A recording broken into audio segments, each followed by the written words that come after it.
Hey, y'all. It's Carmolaye. I'm back. And welcome to Carmolaye Continued. Today's vlog talk session today, I'm going to do a little story time. I'm going to get really personal with this one, though. I've done this type of discussion on my podcast, my very first one called Harmonni Healings. And all the links to my podcasts are in the description box below for ones that are interested. But when I started I think I started March of last year, my very first podcast. And I had a series entitled Storytime Sessions That Can Turn into a Life Lesson. So I got inspired and made this the title of this vlog talk session today because I'm going to speak my testimony.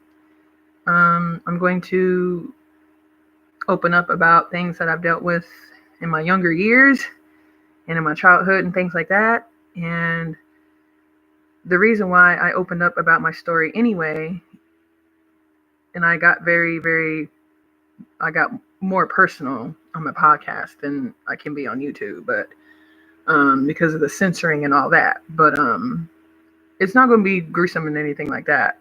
But I got more in detail with certain things I found out about my, family that I'm estranged from.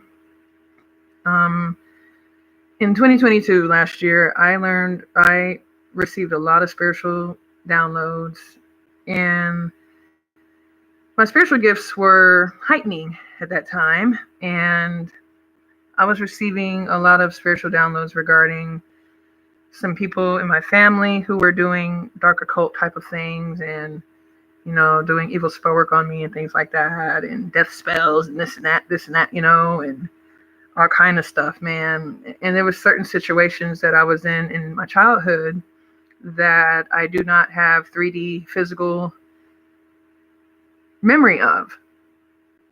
And I opened up about those type of things that I found out on my podcast, and also on the podcast I did this year, that I started this year in March. And I believe the last episode, the 60th episode of my podcast I did this year, Shining Harmonious Light with Carmolaye's Insight. That's all my podcasts are found on Spotify, but the links to my podcasts are in the description box below, okay, for people who are interested. But the podcast I did this year, I opened up more about things I found out about other people, and also other things I found out about my dark occult members of my family and all that stuff and all that crap, and I opened up a lot on my podcasts, I mean. And I opened up way more than I ever could open up here on YouTube.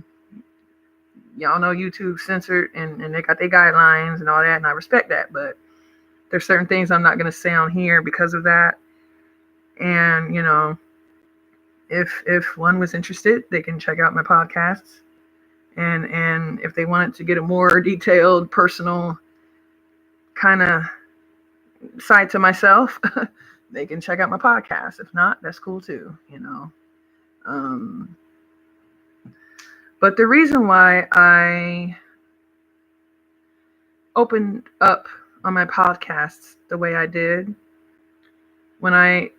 on my first podcast, I had a series entitled Exposing Wrongs in a Healthy Way, and also Storytime Session That Can Turn into a Life Lesson. I had those series on my Harmonni Healings podcast show. And I was opening up about things that I've dealt with in my past that were not pleasant. And I shared some of those stories of my life in the past, because I feel that when people open up about their past and share their testimonies, I feel that other people who are seeking encouragement and seeking some type of motivation can listen to other people's testimonies and life stories and become inspired to not give up and not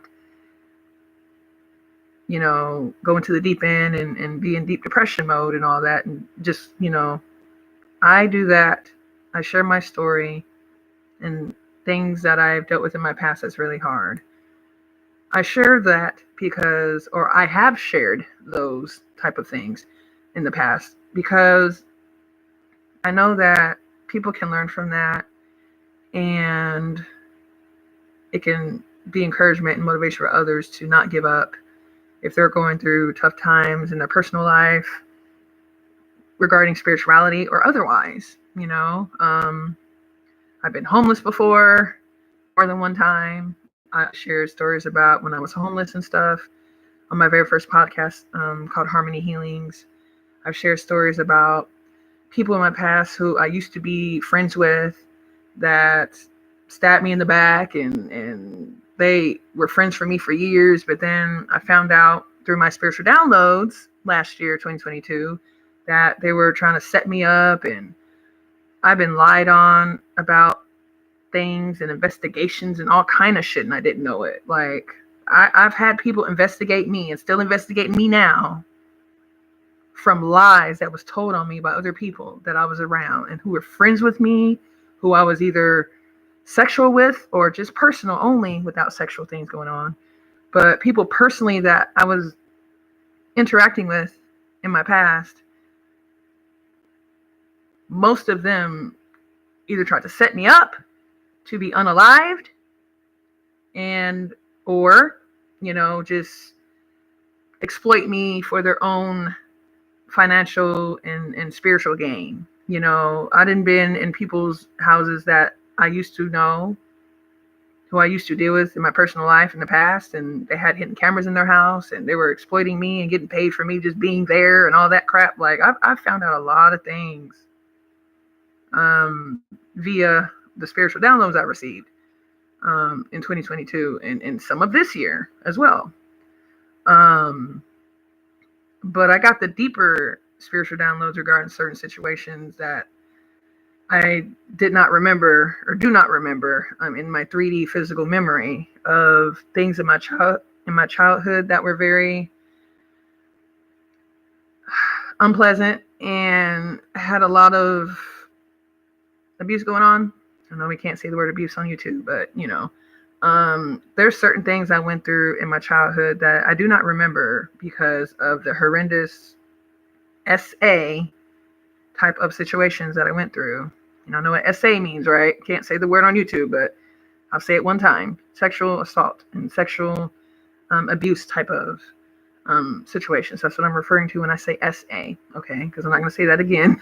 I don't want this deleted, But there was a lot of things in my childhood that I do not remember because of the horrendous SA type of situations I was in, and somehow my mind blocked those memories out.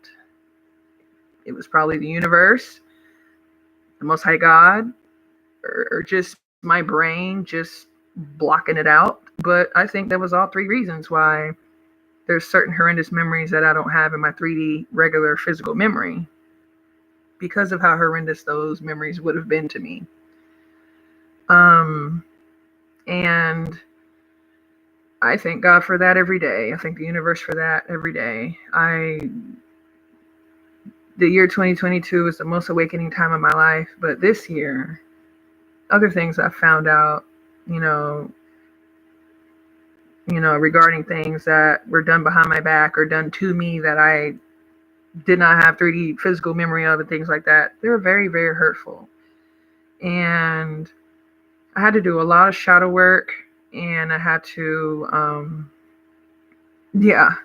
sum it all up. I had to do a lot of shadow work in order to not be quote unquote mad at the world or just be a bitch to everyone just because I feel mad about what I found out. Like, I had to do a lot of shadow work to not have what I found out about my childhood that was hidden from me. When I found out about those things through the Most High God, through the universe, that fucked me up. Not mentally, but emotionally. It emotionally fucked me up. Not to the point where I was like gonna harm myself or anything. Hell no. But I'm just saying, like, some of those things I found out, it really emotionally effed me up. And I had to do a lot of praying. Whew, a lot of praying. And a lot of meditation, but mostly prayer. I mean, I enjoy meditation too, but whew, I had to do a lot of praying. I still pray every day now, but I'm just saying I had to do a lot of prayer to get me through those times of rage and anger, from the things that was hidden from me from my childhood, from SA type of situations I was in, that were blocked from my memory for some type of miraculous reason. Because the things that I found out, I thank God every day I don't have those physical 3D memories of that. That shit would have fucked me up, you know? And I see why some people are so effed up in the head, so narcissistic and all that crap. Most of that is from someone's childhood and how they were brought up and raised in their childhood. If they were raised from toxic, family dynamics and toxic people around them and all that, that can fuck up a person's psyche. But in a child's type of way, when people are around toxicity in their childhood, it subliminally programs the mind to be effed up, basically, and that's why I have compassion for people who even spiritually attack me and, lie on me and all that type crap. I have compassion for why people are negative the way they are, because they were raised that way. It was some abuse or something they went through that they haven't healed from, or certain SA type of things that went on in their childhood or something that they did not heal from. And when you don't heal from sexual trauma or any other type of trauma, that does mess you up in your psyche, and I thank God that I have a strong mind and a sound mind, because the things I found out about me that I did not have the physical memory of, I'm just now this year, as of this month, getting reoccurred type of memory dreams now about things that happened to me in my past, in my childhood, and I know it's just a matter of time before I get other reoccurred memory type of dreams about things I went through in my childhood that were not pleasant, and I'm just mentally preparing myself for that now, but I can have compassion for people, but to me, compassion is not sympathy. You got these people in covens and secret societies and other type of negative groups and all that, attacking chosen ones, attacking target individuals, and attacking good-hearted people that don't deserve it. And, I know it's all about the money and all that, but like, these negative people do not realize what hole they're digging themselves in spiritually, and all the dark entities that they conjure up to attack us chosen ones, target individuals, and good-hearted people. They don't realize that one day is going to come a time when they have to repay their debt to whatever entity they conjured up. Just like you pay debts in 3D regular earthly realm, you got to pay them debts spiritually too. When mother suckers want to conjure up this and that, of negative entities and things like that to attack people that don't deserve it. And these negative people think that these entities that they conjure up to attack people that they don't need to attack, they think they ain't gonna ask for their payment. You think these dark entities ain't gonna ask for their payment? I have a whole community I live at right now where I'm not from, that want me offed, that want me unalived just for their financial gain and this and that. And they're mad right now where I reside, because I'm living somewhere now where there is no freaking hidden camera. And and they're not able to watch me and things like that, like they were watching me earlier this year and all of last year and things like that. Where I reside right now, oh yeah, they mad and I know it. I've been exploited a long time, not just here in Louisiana where I reside now. I was exploited in Tyler, Texas, you know. There's things I found out about my past when I was living in Tyler, Texas, which is East Texas. And, there's certain people that did certain wrongs that just thinks that things will not come out in the forefront, in the open, to the public or none of that shit. Well, they can keep thinking that then. Because,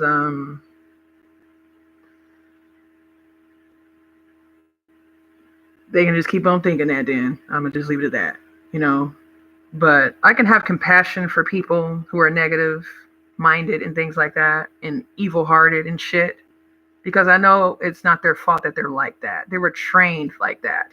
They were groomed like that.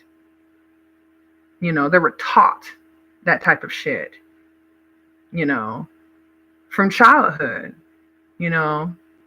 If not by childhood, they just took it upon themselves to just pick up those negative habits and practices and things like that, and they did it on their own. But most of the time, when people are narcissists and things like that, it's because of how they were raised.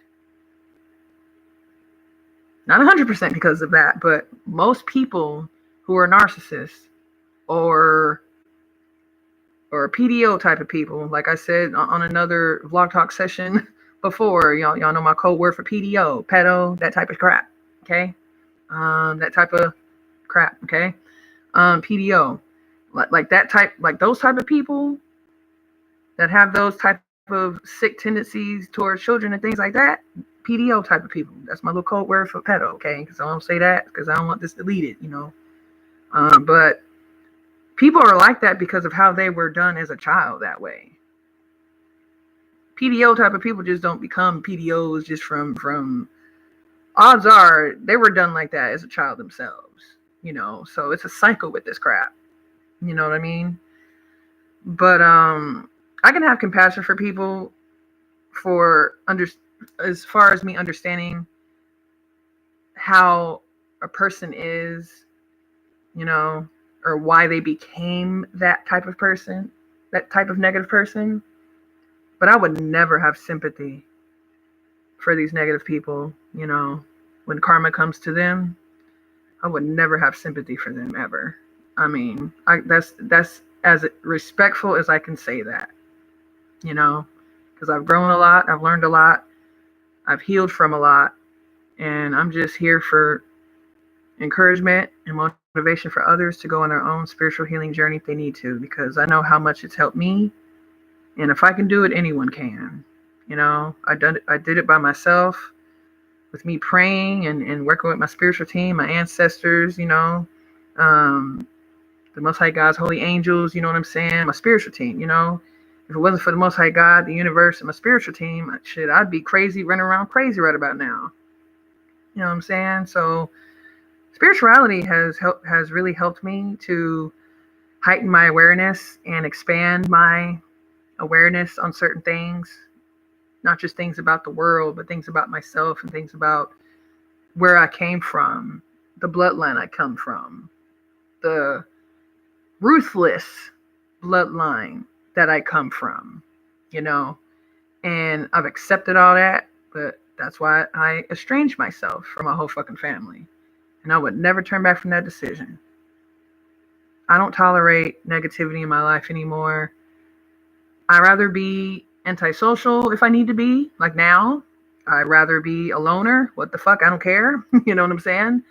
I'd rather be that type of person right now than to be around people who are fake to my face and trying to plot against me and shit. Because I was around a lot of people in my past who I didn't even think was plotting on me to be unalived. I never would have thought that shit in my head at all, because they were acting like such a friend to me in my face, or such a lover to me in my face, or such a positive person in my life, but they were fake, So I think the most I got every day that God's, he spared my life because I was around a lot of people that wanted me unalived.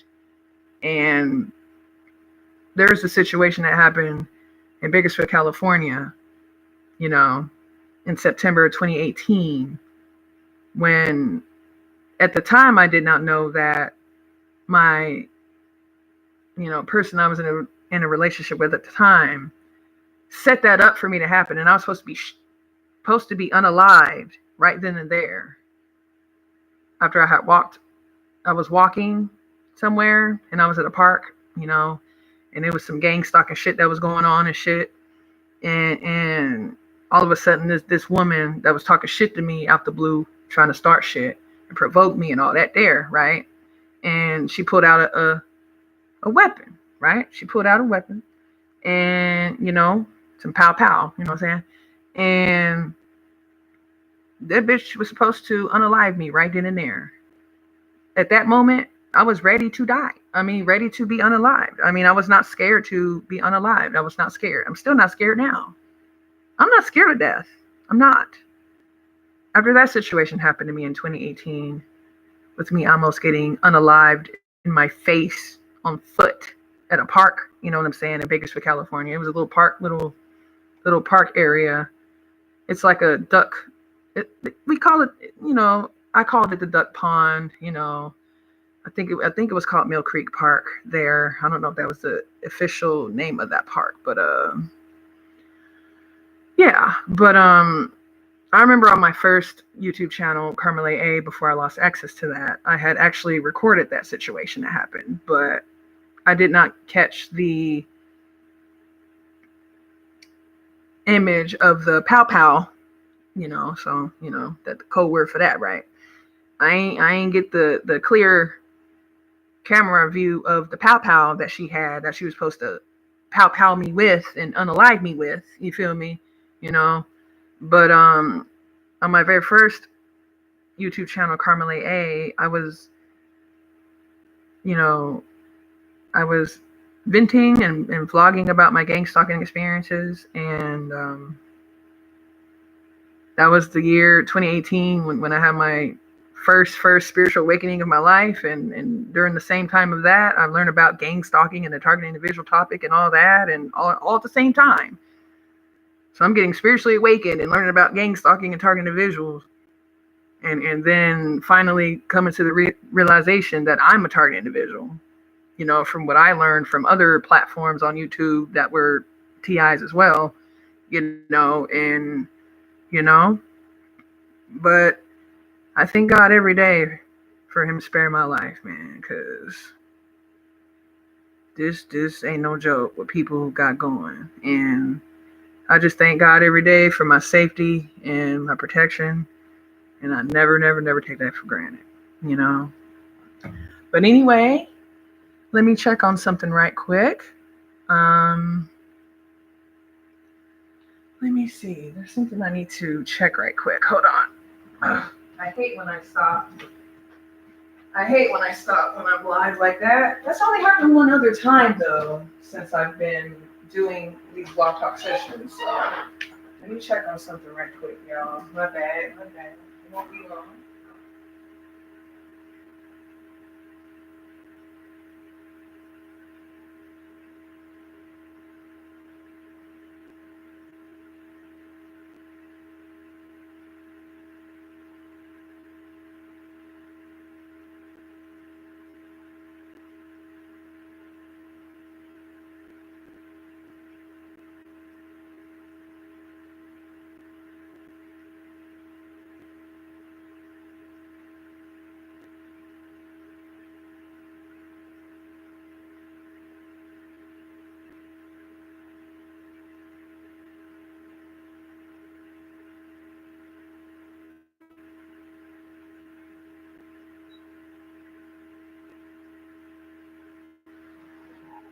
Sorry, y'all. Have to check on that. My bad. I'm back, y'all. Hold on. Whew. My bad, y'all. My bad. All right, I'm back. Had to check on something right quick. My bad, y'all. I'm back. But anyway, I guess I'm done with this long introduction, right? Let me get on with my story time session then. But anyway, I wanted to speak about my childhood and how negative feelings and negative things that go on can actually really program the mind of a child to think a certain way, even when they're not trying to think a certain type of way about themselves. You know, I've done a lot of reflecting, and I'm so proud of myself of how far I've came, and I thank the Most High God every day. I thank the universe every day. That I thank God for my strength. I thank God for my discernment, and because I know that has become stronger, my discernment, because I had to learn how to pray for that more so I can see through the BS, more than I used to in my past when I was younger. You feel me? But anyway, let me get on with the real story time. Okay.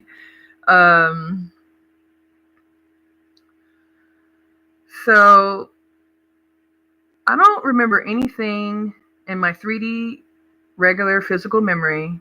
I don't have any memories of my childhood before I was 5 years old. I was born in Houston, Texas,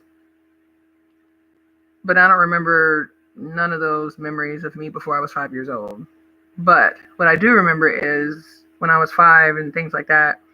I remember going to school. I was living in Chicago, Illinois at the time. And at that time, my sister wasn't born yet. And when I was 7 years old, that's when my sister was born. And eventually, well, let me not go too ahead of myself. What I witnessed when I was like 5, 6, 7, 8, 9 years old, around those times, I witnessed a lot of,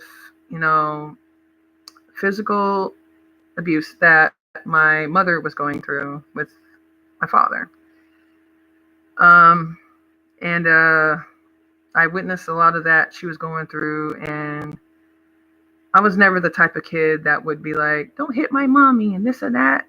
I was the type of kid that just stayed out the way. I stayed out the way when I heard them arguing and my father, doing things to my mother that was physical and things like that. So I witnessed a lot of, PA, physical abuse, PA that I witnessed a lot of PA that my mother went through with my father. And eventually in my childhood, we moved to Houston, Texas, okay, after my sister was born in 1993 in Chicago, Illinois. Shortly after that, sometime after that, we moved to Houston, Texas. And we ended up living in an apartment complex and things like that. And, a typical apartment complex, most of the time it's a lot of kids around, you know what I mean? But not always, not if it's a senior type of, complex where only you're a certain age to live there. But I was in some apartment complex that, was just regular, and there were a good amount of children who I was friends with, who could play with, go to their house and play video games, that type of thing, And at that time, when I was like 7, 8 years old, I still witnessed the PA, the physical abuse that my mother was going through with my father. And, so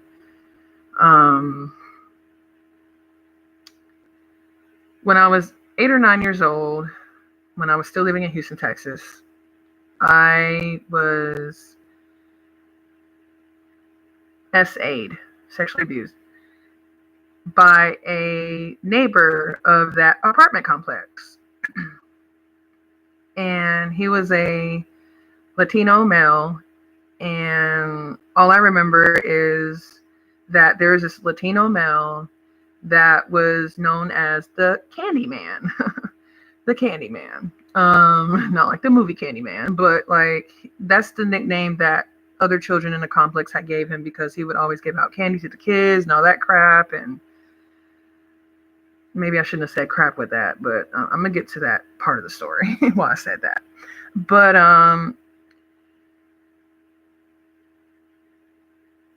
so this man, this Latino male, was known in the neighborhood, in the apartment complex, I mean, for giving out candy to the kids and all that type of stuff. And I would just hear about it, but it took me a while before I actually just wanted to even go to that person to get candy and all that, like the other kids were doing, you know.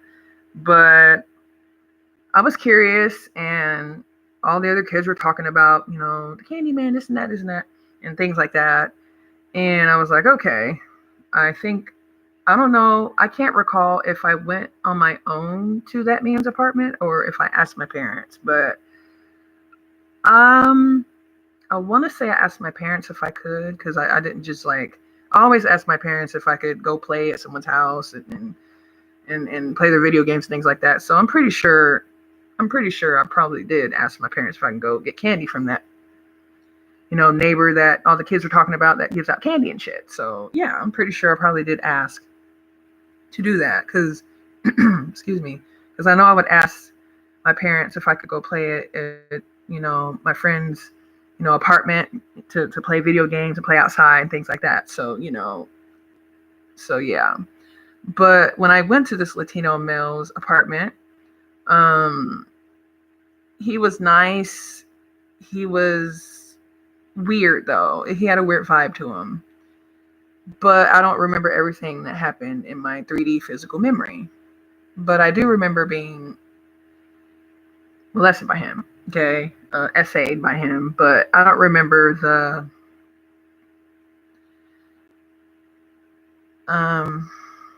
can't say that on YouTube. It was some essay that went on, and I only remember in my 3D regular physical memory of the molestation that happened, but not the other parts that happened that were more than just molestation.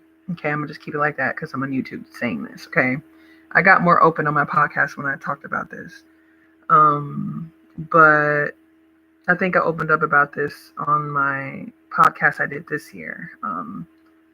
One of the series episodes I have entitled "What's Heavy on My Heart." I think I opened up more about this situation in more detail than I can put here on YouTube. But anyway, I ended up being essayed by that Latino male, and I remember telling my parents. And I remember that my parents didn't do anything about it. They were nonchalant about it. It's like they didn't care. You know, they didn't say the words, "we don't care," but they didn't do anything about it. And I just blew it off, and I was like, okay. You know, I don't remember crying about it a lot. I just felt weird about it happening, and from the part I did remember that happened, it felt really bad and really weird of the energy, you know, but I do not have physical 3D regular physical memory of the penetration part of him actually penetrating me and stuff. Okay. So, but anyway, I received spiritual downloads about that happening though, in great detail, deep detail. And, but anyway, I'll move on. But anyway, I told my parents about that situation, and I remember they were nonchalant about it and they didn't say anything and they didn't seem concerned enough or whatever. So I just left it alone. But at the time, my father's older sons were in the apartment and they would be there and stuff. So I remember telling one of my half brothers, who I later found out was not even that, but I'm going to keep this story simple. Okay. But in my childhood, he was my half brother, whatever. But I ended up telling him because when I was like 8 or 9 years old, he was like in his 20s. And I just knew of him as my older half brother from a previous relationship that my dad was in before meeting my mom and having children with my mom. So that's how I understood it as a child, right? So I ended up telling him about the essay that happened to me with that Latino male, neighbor that all the kids were talking about, giving candy and all that. And I remember that he said he got him arrested.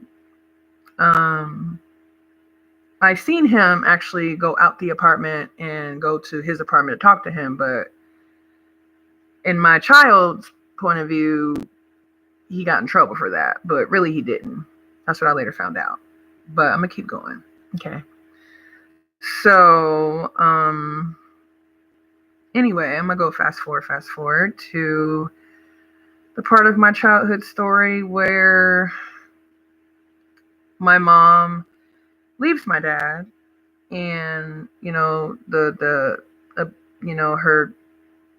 PA that she was going through with my father and all that stuff was getting too drastic, too horrendous. It was getting too much, and they would fight like a lot. Like I heard a lot of stuff, a lot of banging, I one time witnessed my dad almost unalive my mom, and we lived in an upstairs apartment, and we had a balcony in the front door area, right? And I witnessed one time my mother almost getting pushed down the balcony. Like I witnessed that. Like I witnessed him choking her and trying to put her back over the, I witnessed that as a child, but everything that I witnessed as a child that was not pleasant, I kept quiet about it. I didn't ask my mom any questions. I didn't ask or talk about it or nothing. I was just a quiet kid. So I played outside with my friends. I would go to their house or play outside, and that's how I would get away, but sometimes I would witness those type of things happen to my mom because of the, physical abuse that my father was putting her through and things like that. Sometimes I would actually witness that and not just overhear it, but, and for some reason, I did a lot of sleepwalking as a child at that part of my childhood for some reason. I remember my mom told me I was walking up the stairs in my sleep. Like one time there was a stair missing as going upstairs in the apartment, right? And one time I was sleepwalking, and I did not even miss that step. I still walked up the stairs like that stair wasn't even missing, on that staircase. You know what I mean? Like, I don't remember why that was a missing stair on the staircase like that in the apartment, but I remember that did happen some type of way. And I was told as a child that when I was sleepwalking one time, I was seen going up the stairs, like walking around and shit, sleepwalking. I used to sleepwalk as a child, It stopped when I was like, maybe it stopped before I was a teenager. Okay. So I stopped sleepwalking then. But anyway, so in what year? Okay. So I think in the year 1997, I believe. In the year 1997, that's when I first went to Tyler, Texas. First time of my life. And, well, at least the first time in my life that I remember. Because I don't remember anything before I was 5 years old, and there's still certain questions I need to ask and pray for other details of other things. But, as of right now, in 1997 was the first time I was in Tyler, Texas in my life. Okay. There's still some things I need to, pray about, and, get answers for and things like that. But, I'm going to just keep it simple for right now. But anyway, in 1997, I remember my mom's aunt and her uncle picked us all up and took my mom away from that abusive relationship, whatever, from my dad and stuff. And so my mom's aunt, her uncle, and their children or whatever, they picked me, my sister, my mom up from Houston, Texas, and took us to Tyler, Texas to live with them. Okay. And then when we lived there, That is the first time ever in my life that I ever went to church ever in my life. And I was baptized in the Mormon Church, the Church of Jesus Christ of Latter-day Saints, in 1997. And I believe I was like 10 years old, maybe 9 or 10 years old, something like that. And I remember my mom's uncle baptized me in that church. And I started going to church with them in the Mormon Church. And I remember me feeling uncomfortable because it's predominantly Caucasian and I was getting weird looks and stuff like that. And I learned at a very young age how to be comfortable in uncomfortable situations and being around uncomfortability around certain people. I learned that very young. And I'm not saying negative things about Caucasians. I'm just saying that in the Mormon Church, it's predominantly Caucasian that are in the Mormon Church. Yes, there are some melanated people, of course, but I'm just saying when I first started going to that church and I was baptized in it in 1997 by my mom's uncle, what I noticed in my childhood when I first started going to that church, all I noticed was, I was around kids my age and, there was, youth groups and church service. And then there's Wednesday nights when there's certain activities and all that stuff. And then sometimes I would go to other people's house, that was in that church to play with their children and, play video games and sometimes it'll be, meetings and stuff where, all the kids would come and, congregate and all that, whatever, but,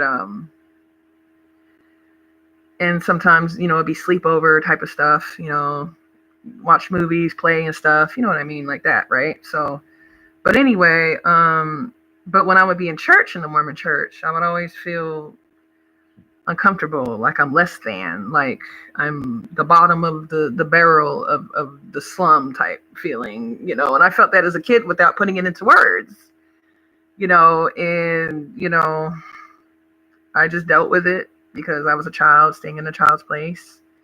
And they went to church there. I was baptized because they wanted to make that decision for me to be baptized there in that church. So in Tyler, Texas, I was baptized in the Mormon Church. And I would think I was like 9 or 10 years old, no older than 10, when I first went in that church the first time in my life. And I never set foot in a Mormon church ever again after I was 17 years old. I've never been in the Mormon church as an adult, ever. That was only in my childhood when I was in the Mormon church. I made that decision for myself not to do that no more. I did that because I was a child staying in a child's place and that type of thing. You feel me? So, you know what I mean? So eventually, to fast forward the story, this is gonna be a long one, y'all. But if you don't see already, or if you can't tell already, it's gonna be a long one. But now I'm in this part of the story where I witnessed a lot of verbal type of abuse and other things going on in that household. My mom's and uncle's household that we're living in. And my mom's trying to find work and things like that. And, and I'm going to school. I'm in elementary school and all that, and or just beginning middle school. No, that was elementary school I was in. Yeah. I was in elementary school back then when I was like 9 or 10 years old. Duh. Yeah. Duh. I'm just thinking, trying to get all my details intact, y'all. Bear with me, y'all. But,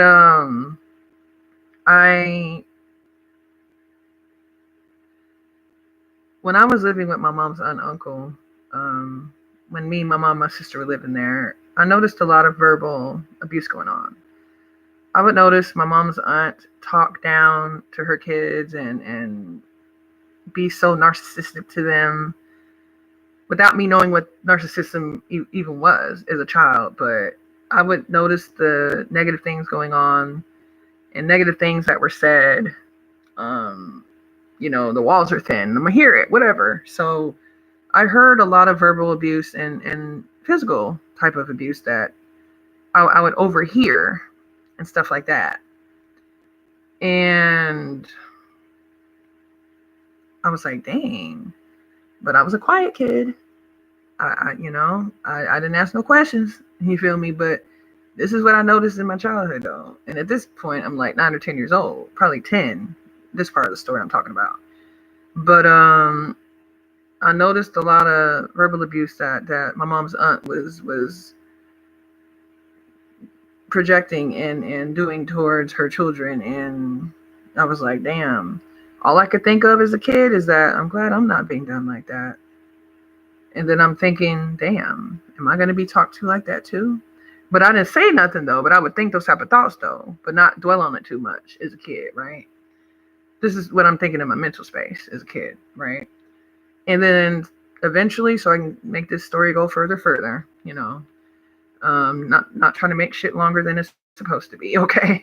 This is just my story, y'all. But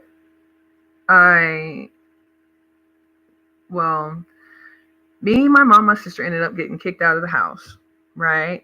My mom's aunt didn't tell me that. Of course, she talked to my mom about that. But as a child, I'm thinking it's probably because we're not going through the same, crap that the other kids are going through. The other crap that she was putting her kids through, I noticed that me and my sister weren't going through that. So as a kid, I'm thinking that type of crap, and I'm like, okay. So my mom ends up contacting my dad, and me and my sister go move to Hattiesburg, Mississippi with our dad, right? And I was going to I believe a Baptist church with my grandfather, because it was my dad, my grandfather in the house, and so it was me and my sister going in and moving with them, right? And there's a lot of things that I do not remember in my regular 3D physical memory of those times there, but the spiritual downloads that I received about what really happened there that I had blocked out of my memory, I said those type of things on my podcast. The podcast I did this year. I'm not going to say that on YouTube. It's too gruesome, okay? But there's a lot of essay I went through that I do not remember none of. I don't remember none of that shit that happened in Hattiesburg, Mississippi to me in my 3D physical memory. I received spiritual downloads regarding that, though, last year in 2022. But so what I remember, okay, I was going to school. I was going to church every Sunday with my grandfather and stuff. Me and my sister were going to church with him every Sunday, and we would go outside of the city of Hattiesburg in Mississippi to go to that church. I forgot exactly what freaking city it was, but was it Wiggins, Mississippi? I can't remember exact city, but I think it was somewhere close to Wiggins or something. I don't know, whatever. But it was outside of Hattiesburg, whatever. But I remember, going to church and, going to school. Me and my sister went to school, and at that time, I'm in middle school, junior high. I'm not in high school yet, so there's a whole year of my life that I do not remember, at least a whole year. But I'm just gonna stick to the things that I remember here on YouTube, okay? Because I respect the minds of YouTube, so I opened up more of my podcast about those things. But that were and very that happened to me, and my sister too. But anyway,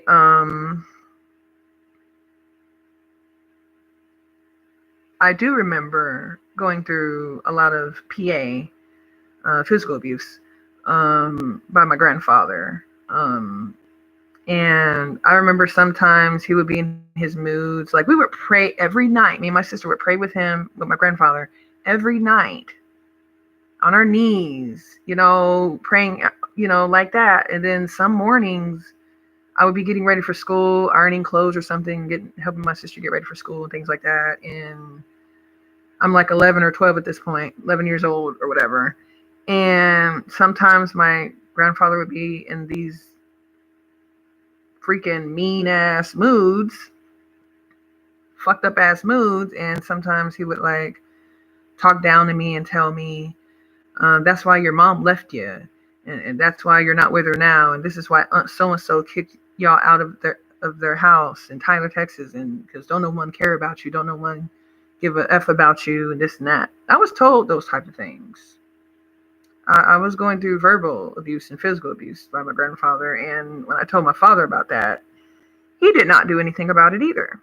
So I just kept putting up with it, kept putting up with it, kept putting up with it. And by the grace of God, I was getting good grades in school. I didn't flunk any grades. Like, you know what I'm saying? I'm like, whatever.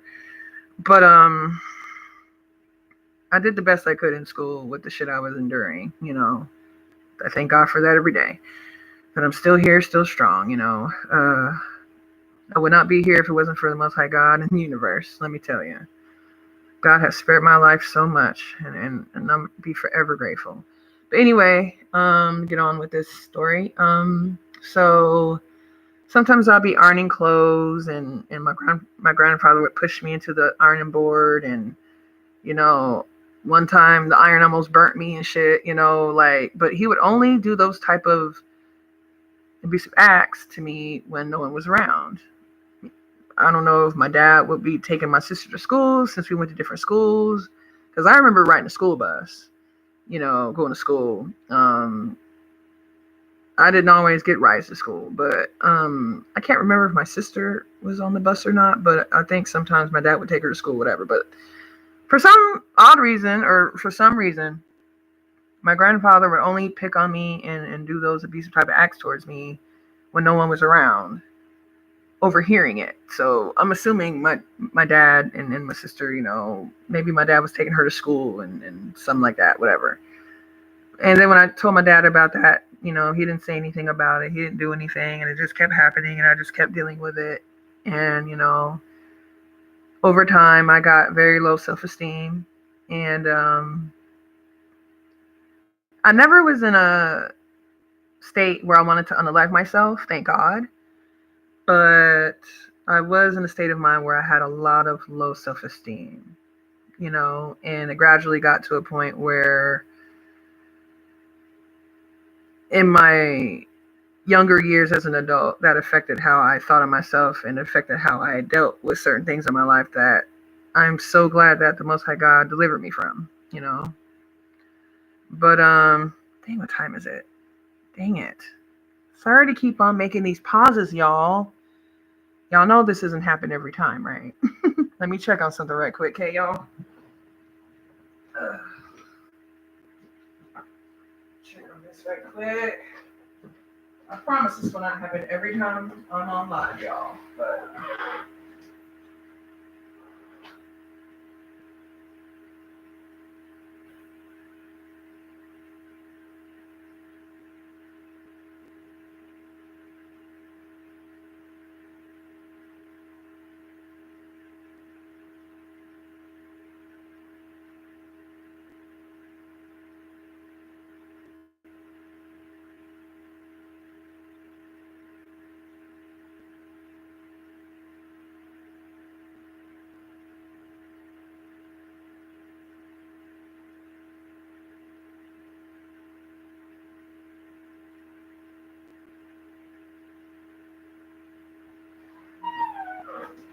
I'm back, y'all. Sorry about all these pauses, y'all. My bad. This is the first time I've ever had to pause 2 times in between me on live, but sorry, y'all. Excuse me. I'm back. Sorry about that other pause, y'all. But anyway, so I think I was in a part of the story where I was going through a lot of PA by my grandfather and things like that. My dad wouldn't do anything about it, so I just stopped saying stuff about it. And then, oh yeah, I remember. I was talking about how I remember that going through that, those negative things. That's what led me to have very low self-esteem for myself. I never wanted to harm myself, thank God, but I remember having a very, very low self-esteem, because of all that negativity from my grandfather I was dealing with. Okay. And so eventually, now I'm fast forwarding to the part of the story, my childhood, where I'm in high school. And I'm no longer in Hattiesburg, Mississippi. I only was there for a couple of years or whatever. My middle school, junior high years. But I went to high school in Tyler, Texas. And I remember my mom and my mom's other aunt. My mom rode with her other aunt, not the aunt that kicked us out of their house and things like that in Tyler, Texas before I went to Mississippi as a kid. Not that aunt. It was a different one.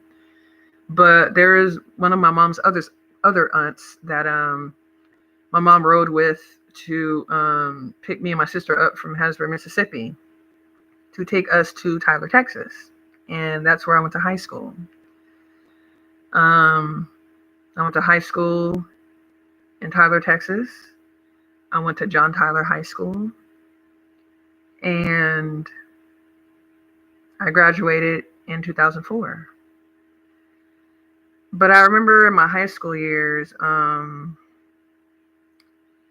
went through a lot of not physical, not PA, not stuff that I witnessed my mom going through with my dad, not those type of things, not the type of things that my grandfather was doing to me and my dad didn't do nothing about it, not those type of things. But I remember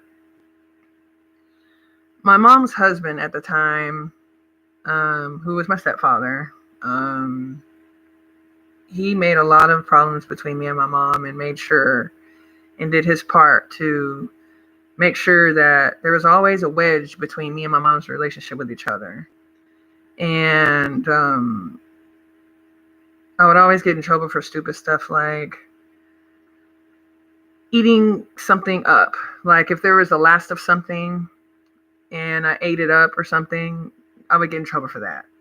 Things like that. And my mom would be like, so-and-so, because I'm not going to say his name, so-and-so said you did this, and so-and-so said you did that. And she would complain to me about, my mom would complain to me about what her husband is complaining to her about me, right?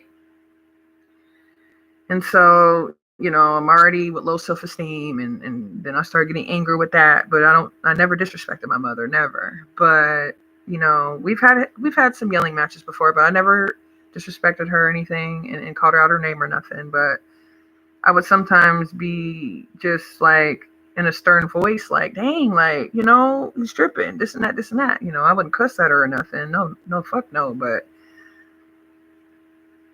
her husband was the reason why me and my mom did not have a positive relationship during my high school years. I mean, of course we had good times and sometimes we would go out to eat, and I remember that sometimes we would go out to Cece's Pizza or somewhere else to eat, right?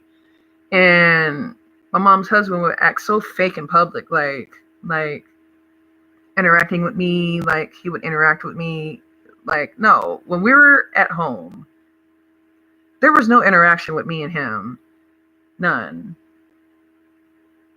My stepfather, never had interaction. It was always indirect, with me getting in trouble for eating the last of something or me using the last of tissue or something like that. And it would be him complaining to my mom about me and this and that, and eat up all the food and this and that, before I was even old enough to work a job.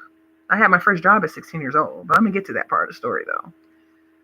I couldn't wait to work. My mama didn't have to beg me to work a job.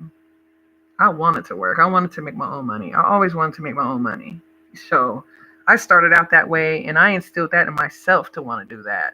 No one had to teach me to be responsible and do things for myself.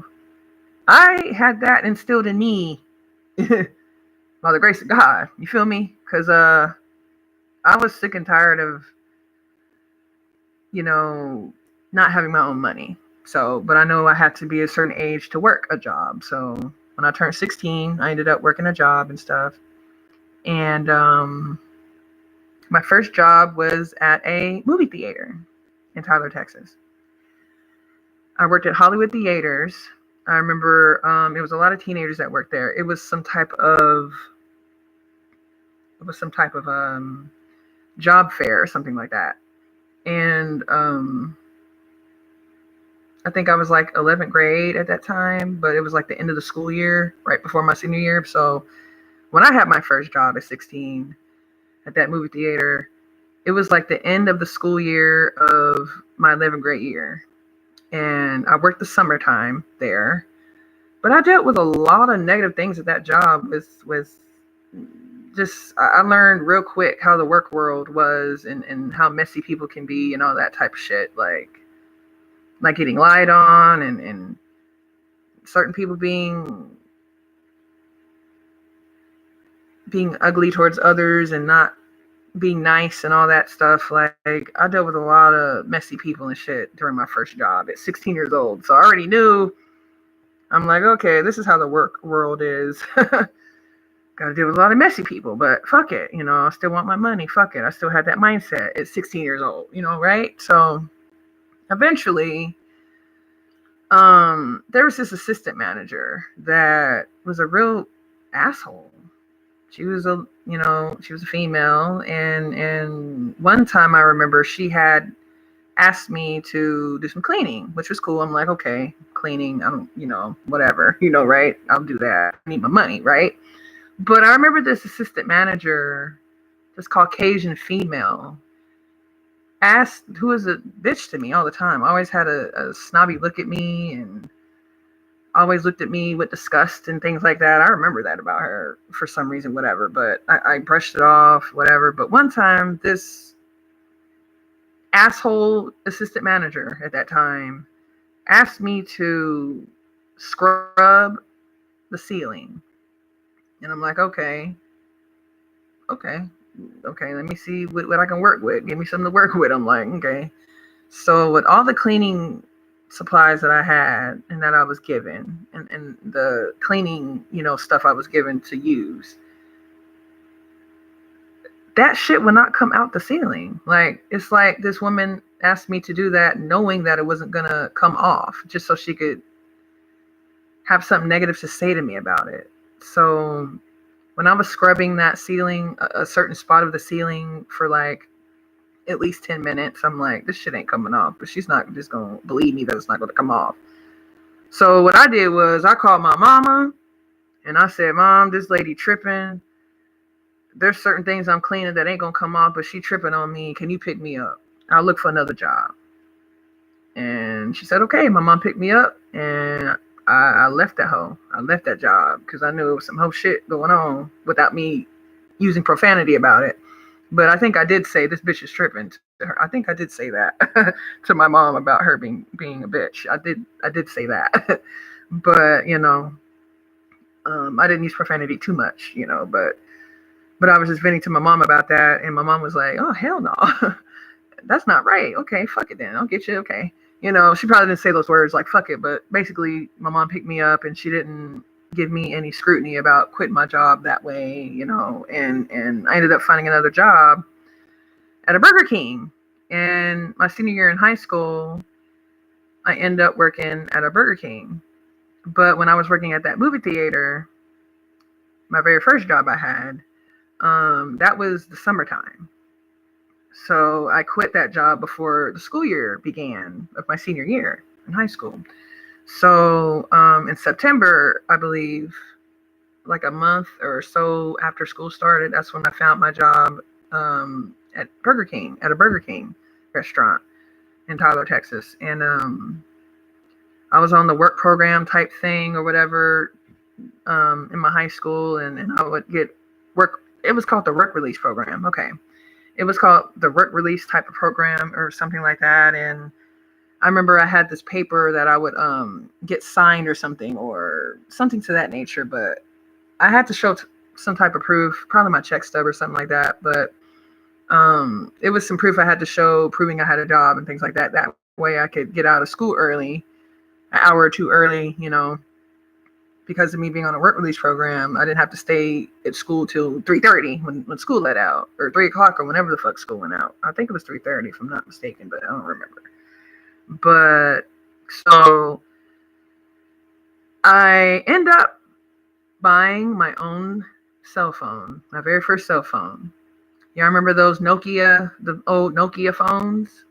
That was the first phone I bought in the year 2003. And I remember I told my mom about it, and I'm like, I'm buying my minutes and this and that. And at that time, I was buying minutes. In 2003, I was buying minutes.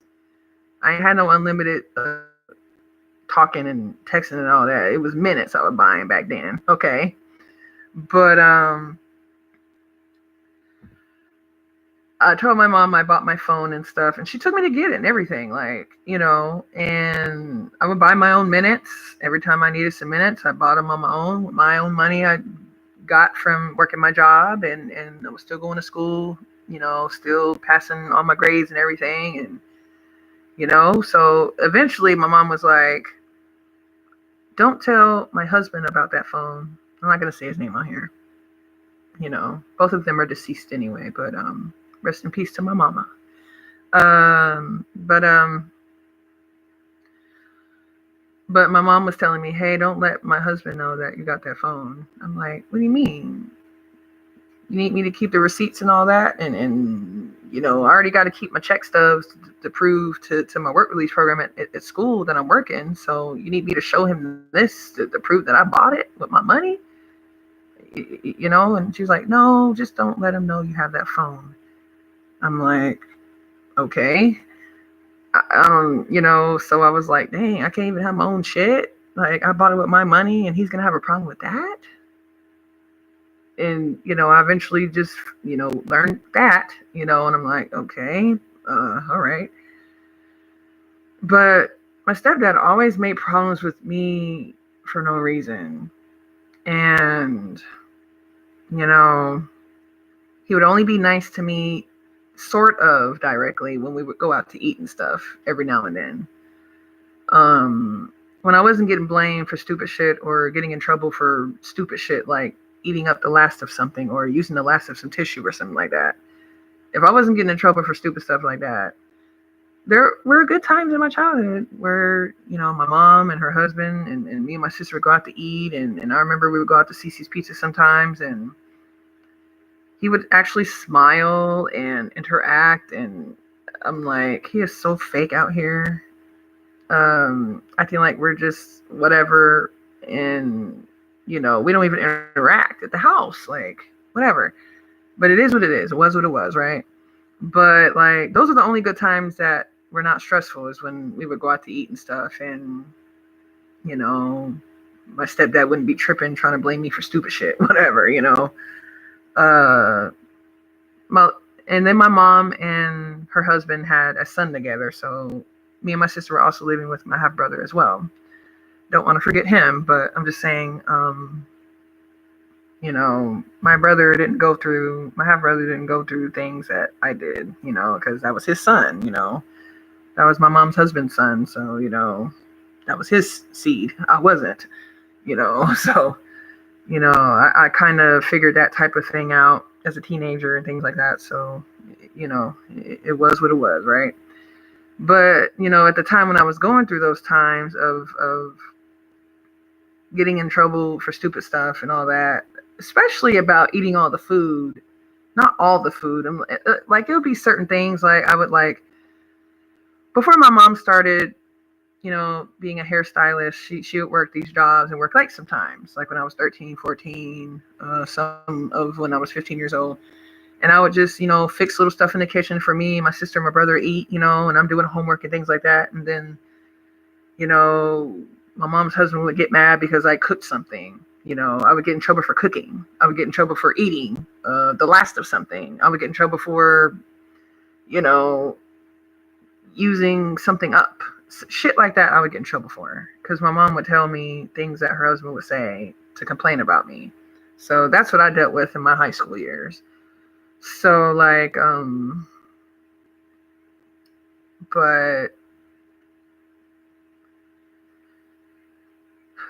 So at this point of the story, you know, I'm a senior year in high school. You know, I end up graduating high school, but before I graduate high school, I'm introduced to someone who's my age or around my age. I'm like some months older than him or something like that, whatever, or that's what I was told, right?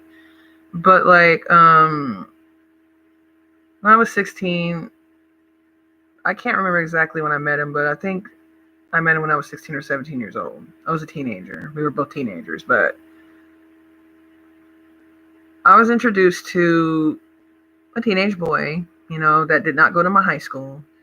My mom introduced me to him because he worked at the store she worked at in that area. I think he was a cart pusher type of person that helped, people take groceries to their car type thing. If y'all know about Brookshire's, anyone who's been to a Brookshire's, in the early 2000s, I don't know about now, but I know in the early 2000s, they had cart pushers and people that would help, people take groceries to their cars and stuff. That's what people used to do working for Brookshire's. But I remember meeting this boy there. My mom introduced me to him, and we start being friends slash, boyfriend, girlfriend type, whatever. But he did not go to my high school, though. He went to the other high school in town, in Tyler, Texas, on the other side of town. But I remember for some reason he was in my high school for a little bit, but then he left. I don't know what the fuck that was about, but we did not go to the same high school, that whole time. Hell no. Because we didn't even meet in school. I was introduced to him by my mother. So we ended up being high school sweethearts. And to fast forward this story, when I graduate high school, I move out, my mom and my stepdad's place, and I move right in with my high school sweetheart boyfriend and his mom. And I was still working my job at Burger King, and things like that. And I would contribute to the household like that because I was working and things like that, whatever. But eventually things got bad between me and the person I was with that I met as a teenager, that turned into my boyfriend, that turned into something else. And I'm going to get to that part of the story, though. That turned out very, very negative, by the way. But I eventually dealt with DV, domestic violence type of situations with him as we got older, but not too much older. When I graduated high school, I was still 17. I think I turned 18 some months after I graduated high school, I believe, because I graduated high school in 2004. And I remember I became pregnant, and I ended up going to a sonogram appointment, ultrasound appointment, in October of 2004. And I remember there was this time that I was not allowed to see the screen, and they wouldn't let me see it, and they were acting like things was wrong with the baby, but they wouldn't tell me. So me and the person I was with at the time, they end up directing us to go to the clinic of where I was getting my, prenatal care from and stuff like that, and not discuss things that were wrong with the baby and things like that at the facility where I was at the ultrasound appointment or sonogram appointment.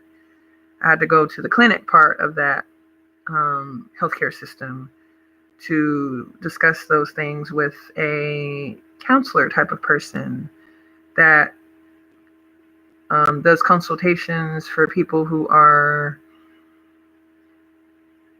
going through difficult times during the pregnancy. Okay. I don't remember what title this lady had, but I know she was a medical personnel type of person in that facility. And I remember one day, me and the person I was with, we were counseled and told that my baby had anencephaly. And at this point, I'm 5 months pregnant. And I was told that if I was to carry my baby to term, that it would be stillborn. So I ended up deciding to get a medical induced abortion at a hospital in Dallas, Texas, because Tyler, Texas didn't have equipment for that type of thing. And so I was referred to a hospital in Dallas, Texas that did medical induced abortions. And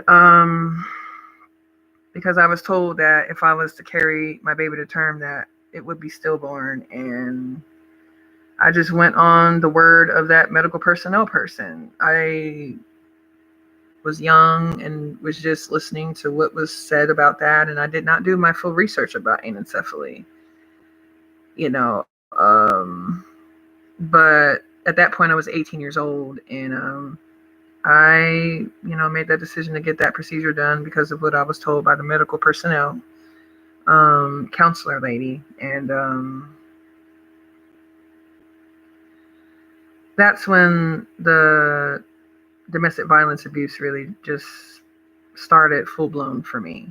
And I put up with that physical abuse because I felt I deserved it, since, I lost the baby and things like that, and the baby didn't develop, normally and all that.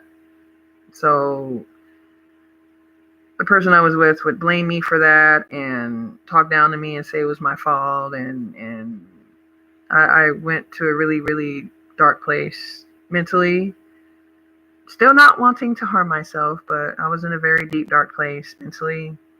But I was still keeping a job, still, helping pay bills and everything. But I just had really lower self-esteem from that situation. And I was young and dumb, and I had very low self-esteem, and I put up with that domestic violence abuse for years, for 5 years, 5.5 years. But within those 5.5 years, I was married to him for 3 of those years. And after I lost my first child, we tried again, and July 25th of 2005 is when I had my first son, my first living son, with him. And he was born premature. I went into labor when I was 6 months pregnant and had a premature baby. And I had him at Tyler, Texas, but I had to, he was sent to the NICU in a hospital in Dallas, Texas, where they had an NICU unit for, premature babies and stuff. And at that time, me and the person I was with would drive back and forth from Tyler, Texas to Dallas, Texas to see our baby in the hospital, things like that. But, in the midst of me working and him working and me still going through, verbal abuse and other type of abuse and all that by him and this, that type of stuff. I still put up with it, and when I would bring up I remember this one particular time when I brought up birth control, and me and him got in a big physical altercation, and he, whooped my ass, okay? He whooped my ass a lot. And I was in so much low self-esteem, I let him do that to me for years. So I can admit when I'm wrong, The reason why I dealt with that was because I had very low self-esteem for myself. And so I allowed myself to go through that crap that I should not have went through with that person in that relationship, in that marriage. But anyway, I I ended up having another child with him, another son, May 8th of 2006. And he was premature as well. He was sent to a hospital in Dallas, Texas when he was born because he was premature. And I remember in the year 2006, in October sometime, is when CPS was called on me. And his mom called on me. But to my understanding of what I thought of the situation at that time in 2006, in October, is I thought that his mom reported me going through the physical abuse I was going through with him. So that's what I thought, so that's what I thought. So, but I later found out, years later, through my spiritual downloads I received last year in 2022, that I was lied on by his mother about me being a PDO type of person. And she lied and said that I was inappropriate with my babies and shit when I was not. I would never be that type of person. There is no pedo part of me, no fucking where. Nowhere. I come from a ruthless ass bloodline, but that is no tendencies with that in me. None. But at that time in 2006, I did not know that allegation was put on me like that. I didn't know that. I had to get a spiritual download about that years later after that happened. That happened October 2006 when CPS was first in my life. I learned about the truth of everything in 2022, years later.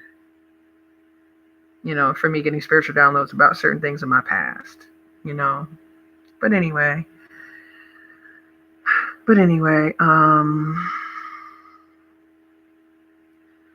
so me going through CPS type of things, and I'm going to, domestic violence type of classes, and I went to this group that I was court ordered to go to for women that it was like a support group type of thing or class or something regarding domestic violence or something or whatever. I don't know. I think I went through that when I was living at the domestic violence shelter, though. I don't think that was court ordered. I think I remember only being court ordered for me to take marriage counseling sessions and, the drug tests and things like that. At that time, I never smoked no weed, never drank no drink, never smoked no black Amato, no cigarettes. So I passed all my drug tests with flying colors, negative on everything at that point. You know what I'm saying? And, but I remember when I went through the marriage counseling sessions, there were court order for me and him to take. I remember we would have marriage counseling sessions together and separately. But when I would have my sessions separately, it would be me at the house. Okay. I don't know where whatever he went through with it, I don't know. But with me, I remember having marriage counseling sessions, court ordered, with me and him together. And the lady came to our house. And then at times when I had to have court ordered separate sessions without my husband at the time, she would come to the house to talk to me as well, by myself as well. But I remember how I fell into the trap of taking the blame for him beating on me and abusing me and things like that. And I took the blame, and I, fell into the trap of taking the blame of, him justifying why he was doing that to me and how it was my fault and how, and I went along with it because of me having low self-esteem and everything. And I can admit that, I later picked myself the fuck back up, but I'm just saying this is what I went through at those times. So I'm at this part of my story now, So in 2007, I have a daughter with him. March 16th of 2007, I have a daughter with him. And she was premature as well. And I had all my children in Tyler, Texas, but my premature babies I had, they were, sent to hospitals in Dallas, Texas because of their premature condition and things like that, And I remember still going through the counseling sessions and, the visitation type of sessions I had with my other kids that were taken out of the home, my babies and stuff. I remember we would have to go to the DHS building or whatever that's called, Department of Human Services, DHS. Yeah, I remember I had to go to the DHS office in Tyler, Texas, to have visitation with my babies at the time, who were taken out the home, and at that time it was 2 of them. And in 2007, when I had my daughter, March 16th of 2007, the first year of her life, she was in the hospital. The first full year of her life, she was in the hospital. And I'm still working, and my husband at the time's working his job too, and we're maintaining the household financially. We both are, but I'm still going through the physical abuse, and I'm still going through verbal abuse and all that by him and stuff, and I keep putting up with it, but I still keep a job. I still keep it together, to pay bills for the house and put, pay car note and car insurance and all that type shit, whatever, and me and him would have to see our baby, in the hospital in Dallas. So from Tyler, Texas to Dallas, we would be driving back and forth almost every night. But sometimes it would be just on weekends, because of the work schedules we both had. But we did a lot of driving back and forth from Tyler, Texas to Dallas, Texas, because of, when our babies were still in the hospital in the premature NICU unit, So, so now I'm at this part of my story where my daughter's out of the hospital, and a month before her first birthday is when she's finally home with me in my household. But I went too ahead of myself. Okay. So in 2007, in October, I believe, I went through this mediation agreement, and they were trying to get me to relinquish my parental rights on my own and give up on my children and not have rights to them at all. And they didn't want me to try to have them, really. They were trying to, outweight me and thinking that me being there all day in that mediation agreement time and process, they thought that they were going to break me down and I guess make me relinquish my own parental rights of my children. But that did not happen in October 2007. But I remember the person I had my children with, my children's father, he relinquished his own parental rights on his own, but I did not. And October 2007 is when I remember that going on. But October 2008 is when my divorce was final. And I thank God every day that happened for free. I didn't have to pay for nothing. That's what I was told. And my divorce was final October 2008 in Tyler, Texas. But at the time when my daughter got out the hospital, my daughter, who was born March 16th of 2007, when my youngest son was born February 15th of 2008, I had him at 8 months pregnant. He's the only baby I had that I did not have as a preemie. So he was able to come home with me, but my daughter was also home with me, and she was on the ventilation system and the G tube and things like that. And before she was sent home with me, the the people at the Baylor Medical Center healthcare system in Dallas, Texas, they had this other facility that was not part of that hospital, but it was still part of the healthcare system. It was another building though. And they really trained me how to take care of my daughter on the ventilation system and the G tube and things like that.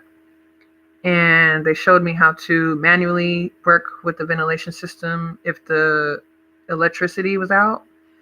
They showed me how to manually take care of her with that and the G tube and things like that, because she had a feeding tube, a G tube, to be fed to her stomach at that time. And so when I was trained how to do that through that medical healthcare, system or whatever in Dallas, Texas, through Baylor Medical Center, they let me take my daughter home with me.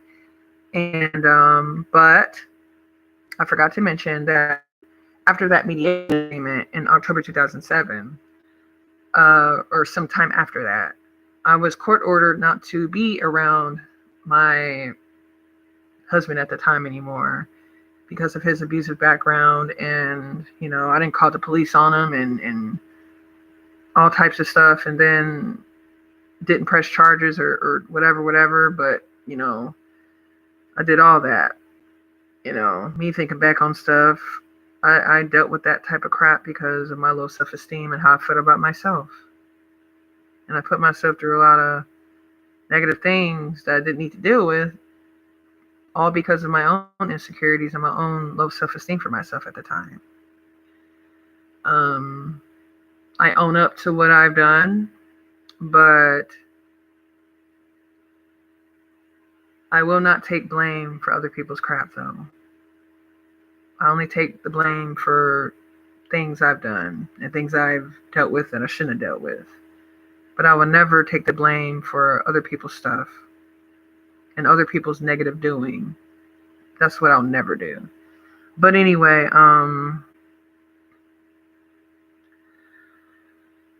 so I was court ordered sometime after that mediation agreement process that took place in 2007. And I was court ordered not to speak to my husband at the time. And at that time, it was before the divorce was final. And I was court ordered not to speak to him, not to be around him. And so but behind the scenes, I was still dealing with him because my daughter was home with me, and because of her medical condition, I was not able to work. There was home health care nurses that came to the house, but I still felt like I didn't need to work too much. But I think I eventually started working a job eventually at that time, but I don't remember exactly when. Or I think before I had my youngest son, I probably had stopped working and stuff. And then, my daughter ended up coming home too, a little after my son was born, or a little before. I think it was after, but it was before March 16th of 2008. It was before her very first birthday though. So she was in the hospital for almost the full first year of her life, but it was like 11 months and some weeks, But so I was court ordered not to talk to him, the father of my children, because of his abusive background, and I agreed to that. I signed the papers and all that stuff, whatever. And but I ended up dealing with him still because I still let him have that mental control over me. It's a mental thing with that. When people wonder why people stay in abusive relationships, it's because of their own insecurities of thinking that they don't deserve better. It's in the mental space, It's not about a woman or a man being stupid putting up with abuse. It's about how they feel about themselves, and it's about how their self-esteem is. That's all what that's about. It's not about how dumb they are or whatever. I mean, I'll call myself young and dumb when I say my own story, because I can do that. I've healed from this.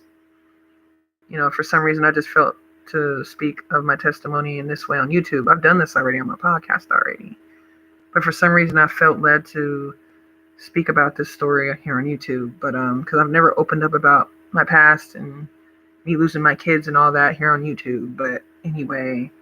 Um, so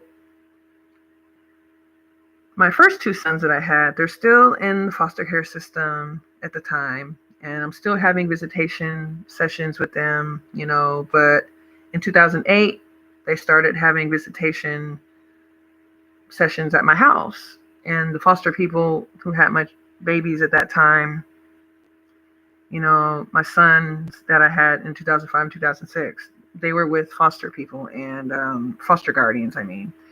And they would have visitation sessions at my house. But my daughter was living with me, and my youngest son was living with me at the time, though. But there was one time I can't remember what month it was, but it was I think it was in the summertime, because I ended up leaving Tyler, Texas in the summer of 2008 after this happened that I'm about to describe. But I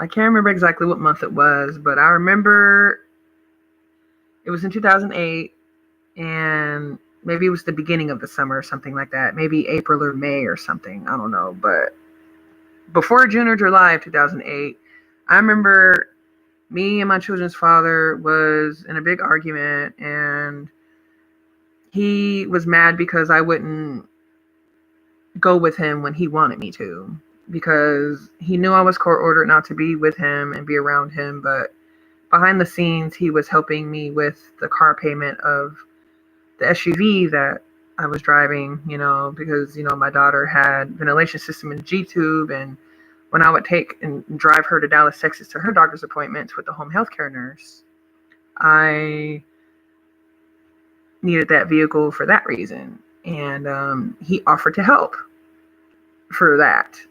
He offered to help pay things behind the scenes for me, but he put shit over my head with my children's father, who would put shit over my head with, if you don't come with me when I want you to, I'm going to call your lawyer, my court-appointed lawyer, and tell him that you're talking to me when you're not supposed to, and I'm going to rat you out, and blah, blah, blah, blah, blah.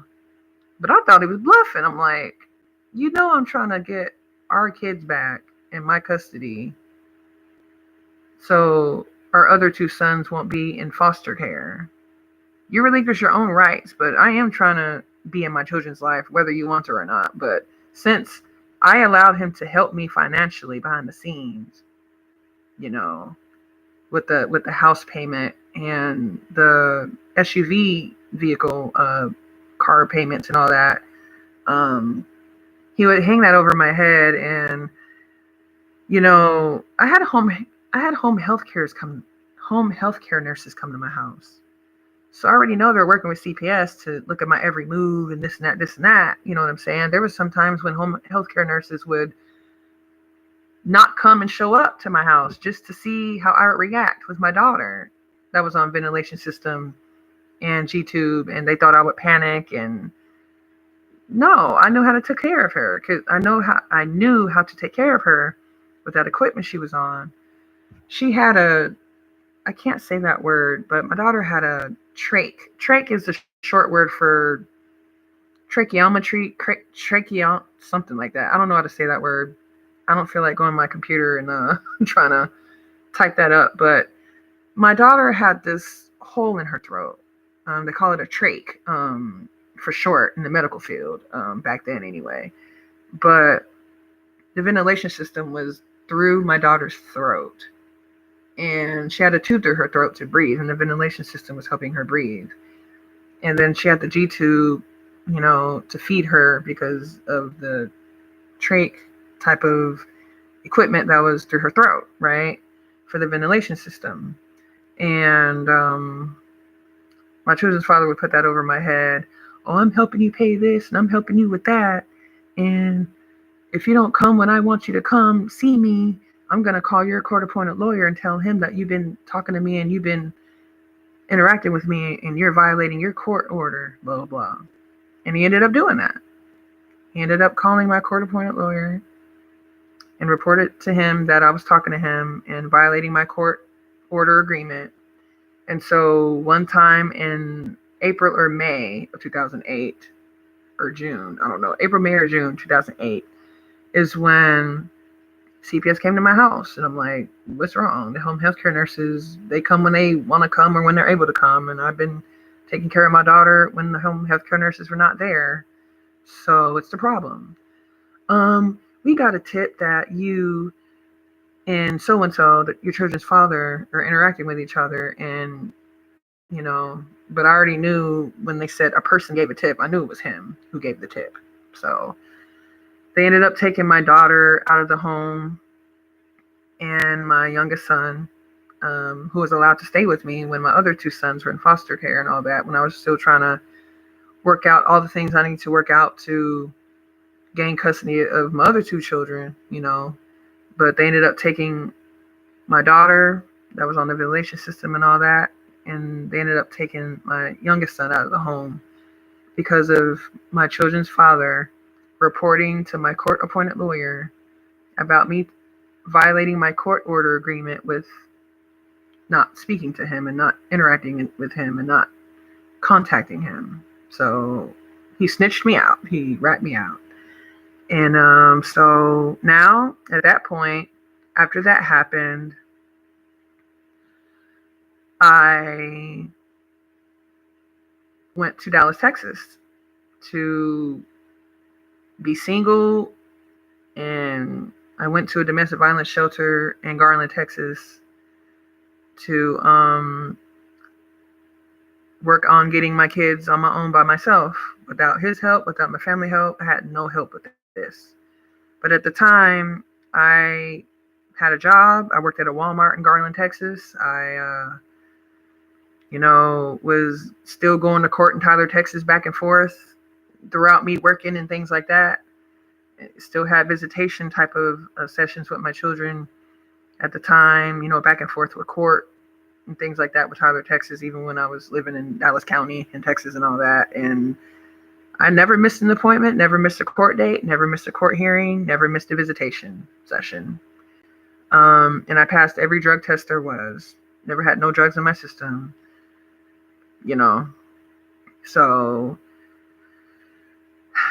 So to speed this story along, that's already too long, there was no short way for me to say this part of my testimony. So I commend anyone who has listened this long.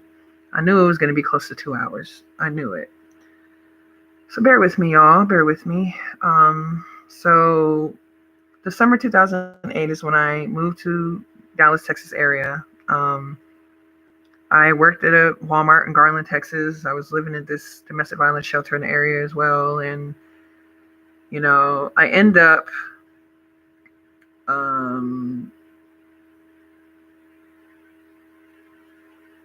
I end up getting my apartment. I'm going to speed the story along though. I ended up getting out of that shelter and things like that, and I eventually get my own apartment in Garland, Texas. I believe it was September or October of that year, 2008, when I got my own apartment without any housing help. I tried to get on housing. That did not work out. But I don't feel like saying that part of the story. Maybe I will at a future time, but I'm really trying to speed this along.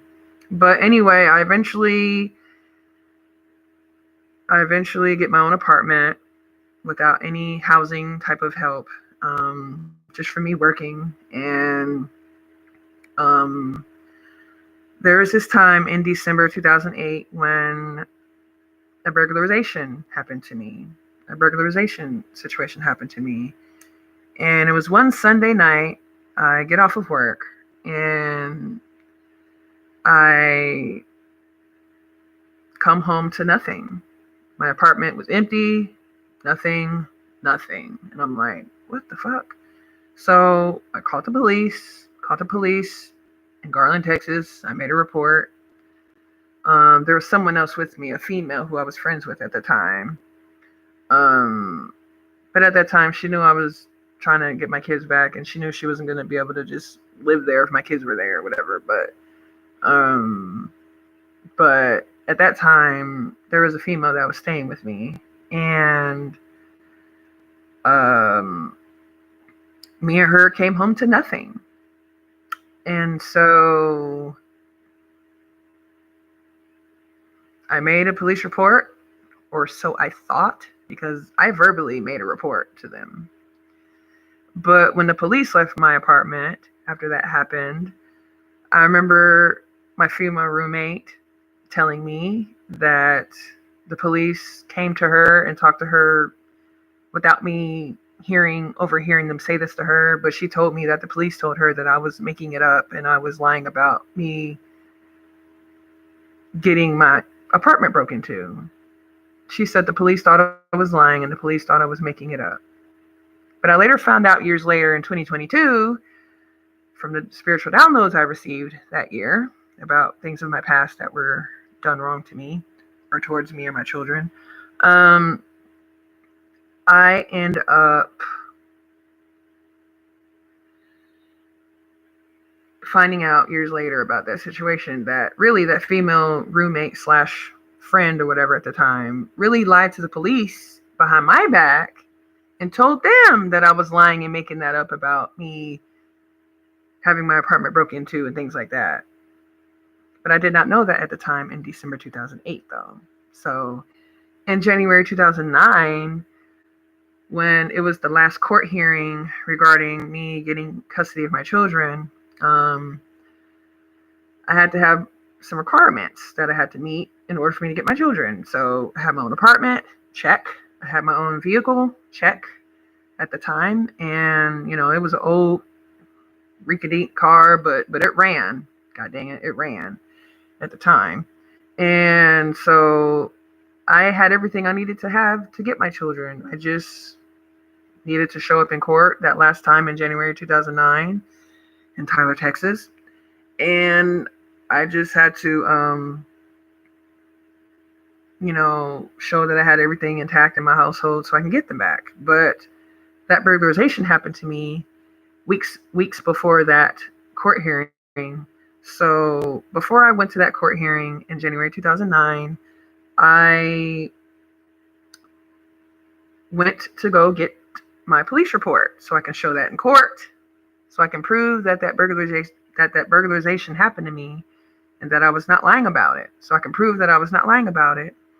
And I wanted to prove that I wanted to ask for an extension for the time so I can get my kids maybe 30 days later after that court date to get my things in order in my household. But if I had that police report from Garland, Texas Police Department, I would have showed that in court and I would have proved that I was telling the truth about that happening to me, about my apartment getting broke into in December 2008. But when I went to the Garland, Texas Police Department, they told me that I never had nothing on file with me making a report. So at that moment, I already pretty much thought that I was going to lose my court case, but I still went to court and I still pleaded my case with me needing an extension so I can get some things in order in my household because of me getting my apartment broken into and shit. And I still needed to get some things in order in my household first, but they denied my request and they terminated my parental rights. And that was that. I did not terminate my own parental rights like my children's father. Tyler, Texas court system and family court, they terminated my parental rights. So because of the time that was allotted for the case and it was kind of ongoing and things like that, so I understood that part of things. But I had a gut feeling that I knew that that was set up for me just so I wouldn't get my kids. Because if I had that police report to show, I would have proved I was telling the truth about that happening to me. So that wouldn't have been no problem. But, as time went on, I ended up getting homeless later on that year in 2009. And,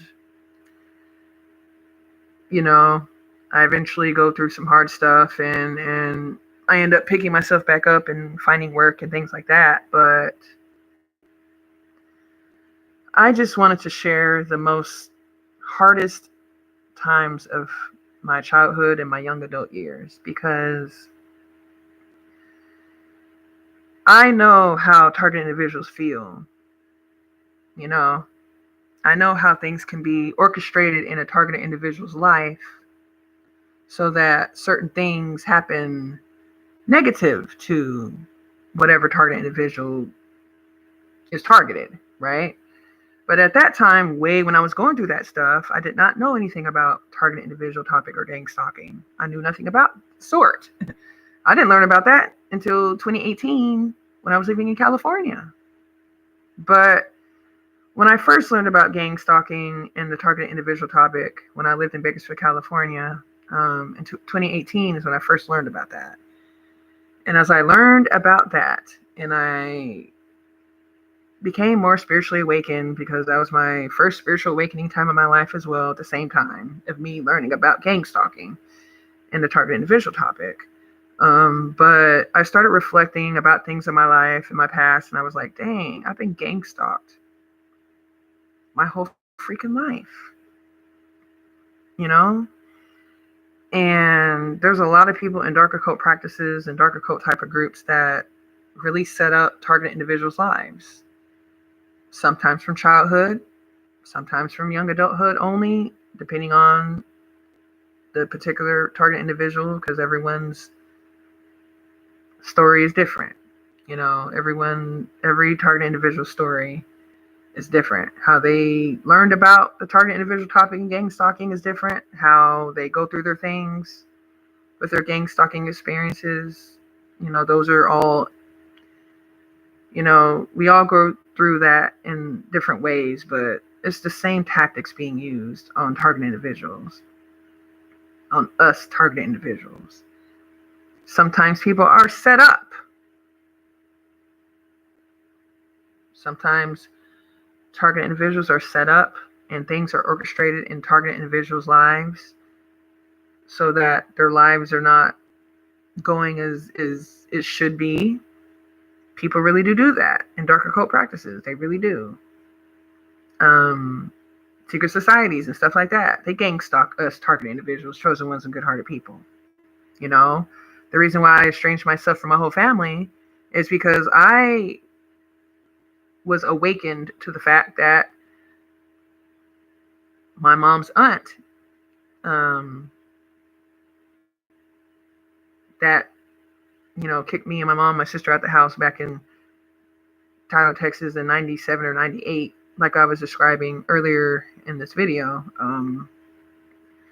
Not my mom's aunt that picked me and my sister up from Hasbrook, Mississippi and took us to Tyler, Texas. Not that aunt, but another one of my mom's aunt that is one of my mom's aunt that is in a secret society. And I got spiritual downloads regarding the exact secret society and the exact CIA connection she has and all that shit, but there's nothing I can do about it. I'm just a target individual that is just dealing with being gang stalked, and there's a lot of things orchestrated in my life, spiritually and otherwise, that that were unfortunate, but I learned from all of that. I learned how to gradually gain self-love for myself and not have low self-esteem anymore. I gradually learned how to think more positive of myself and gain more self-love and things like that. So I gradually just did that on my own as I prayed more and things like that, and I chose to say my story and share it because I know that if I can heal from unfortunate situations and things that's happened to me, I know anyone else can. And that's why I choose to be encouragement and motivation for others to go on a spiritual healing journey if they need to. But now, all my children are unalived. I received, excuse me, I received spiritual downloads regarding all my children who are unalived. I have no living children anymore. All the guardians that my children were sent to, they all got unalived by people poisoning them to unalive them to sell their organs. And I know that to be true, and I've healed from that. And I know my children are in a better place in heaven, but no children deserve that type of shit happening to them. There's a lot of people in secret societies and other negative groups that sacrifice their own children, sacrifice other people's children, sacrifice adults. Like, it's a lot of horrendous, dark things going on that's been going on, but it's more talked about now than ever before that I've noticed. There's tarot card readers that talk about this type of thing going on. There's a lot of upright tarot card readers here on YouTube that speak about that type of thing going on with sex trafficking rings and people having hidden cameras in their house and, things like that, and that shit is real, people. That shit is real. And I just pray for my children's justice for all their wrongful passings. And none of my children have had cases about their passings because they were all set the fuck up. And I know it spiritually, but there's nothing physically I can do about it because what the fuck I'm gonna do with things that I know spiritually, right? But just talk about it, and pray about it, of course, That's why I choose to continue to have the Most High God in my life and pray and meditate and things like that, because even though I've healed from a lot of hurtful things that's happened to me and my children, that shit still hurts me though, and the fact that my children had not had justice for their wrongful passings, that still breaks my heart inside and my soul too. But I pray and I meditate to keep myself in a positive mindset, and I've been doing good so far, so that's what I wanted to share. Some things about my painful past of my childhood and my young adult years. And I pray that me sharing part of my testimony helps other people that are in negative situations, kind of relating to that, what I described, what I endured and what I went through. I pray that people, don't give up target individuals, do not give up chosen ones, do not give up good-hearted person listening to me.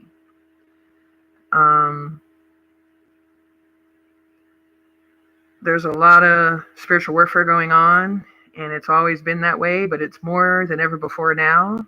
And I just thank God every day for my sanity and my sound mind, my peace of mind. And I thank the Most High God for my ability to forgive everything that's happened to me and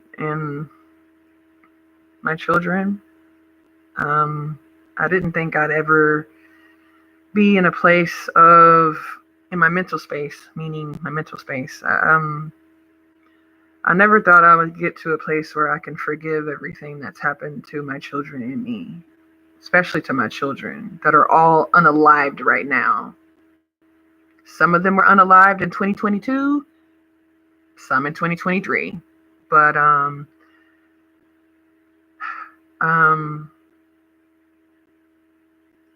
I just thank God every day for my sanity and my peace of mind and my willpower to stay positive minded as I can, even though I be in pain, when I think about how my children were done and how they have not had justice for their wrongful passings, and no child deserves that. You know what I'm saying? But